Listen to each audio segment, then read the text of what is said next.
Hey guys, make sure you stay until the end. If you make one common mistake, you can spend thousands of dollars on parts and diagnostics you don't need. Stay with us and we'll explain what we're talking about.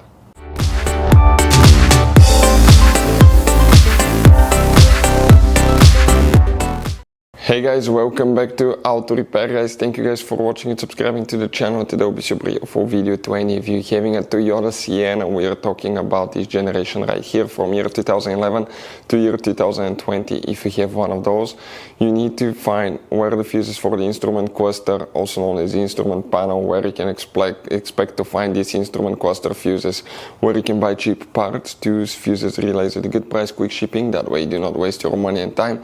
And what's important guys, you always test fuses and relays. All that will be covered absolutely free for your convenience. Make sure you stay until the end.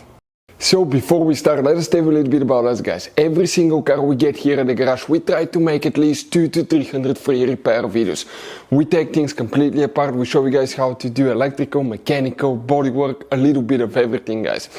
If you have one of those vehicles that we're making videos on, subscribe. We'll put quite a few videos that can save you thousands of dollars in future repairs. Altogether guys, on our channels we have more than 12,000 free repair videos that can save you thousands of dollars.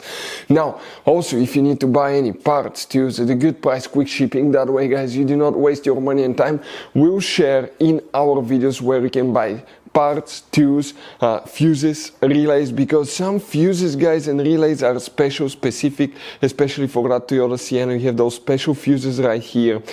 You also have that special integration relay right here, and the other relays, we'll put a link in the description of the video below where you can get them at a good price, quick shipping guys, because sometimes they could be also really hard to find. So let's go ahead and start on it now.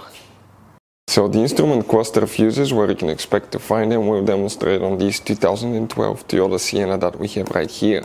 You guys have two different fuse boxes, and today actually we'll be working in both. The first one that we need is on the driver's side. Open the door, and if you look above the pedals on the left side under the dash all the way upside down, you will see that you have one white cover that will look like this one here, and once you open that white cover you will find interior fuse box with a layout just like that one. Before we continue, let's explain quickly why it's always a good idea to test fuses and relays. So it is super important guys to always test fuses and relays, and something else as well, common mistakes people make. Sometimes you may think that a fuse is good, or you cannot actually see if the fuse is clearly burned, and in that case guys you may put the fuse back together, and you may end up spending money and time on parts you don't need, and all we had to do is just test the fuse. So we'll put a link in the description of the video below how to test the fuse. It takes only a few seconds to find out for sure if it's good or bad. The same thing for relays guys, okay? Some of those could be really expensive on cars, so we'll put a link in the description of the video below how you can test relays. And for some certain fuses guys, it's important to disconnect the car battery when removing them, otherwise you can burn the electronics. And for instance, working on airbags, fuses or anything like that, you need to wait at least 1 hour after disconnecting the car battery, and if you're not qualified and certified to work on airbag system, I will never recommend to do that guys.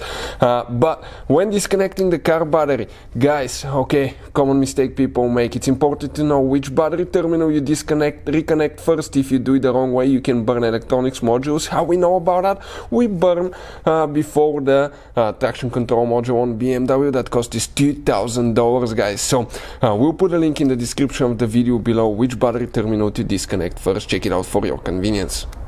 Here we'll need to check guys one fuse, then we need to go to a different fuse box. The first fuse that we need to check, that's 13, 14, 15, 16, 17, 18, 19. Fuse number 19 right here. Next you need to open the hood. Facing the engine under the hood guys, you have a fuse box on this side right here. That's the engine fuse box. Open that cover and you get that layout here.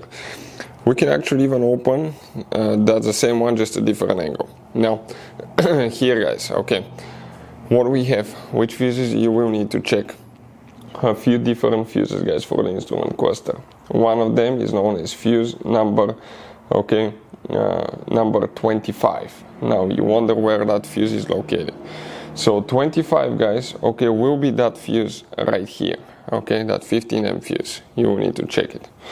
Then you will need to check fuse number 33. This is that 30 amp fuse, 50 amp fuse, or 30. That's a 30 amp fuse right here. Okay, now that one, very important. If one of those three burns, you have to replace the whole fuse. Okay, triple fuse, but we'll put links in the description of the video below where you can get them from. And the next one that you will need to check is fuse number 37. That 7.5 amp fuse right here. Hopefully the video will be helpful. Thank you for watching. See you next time.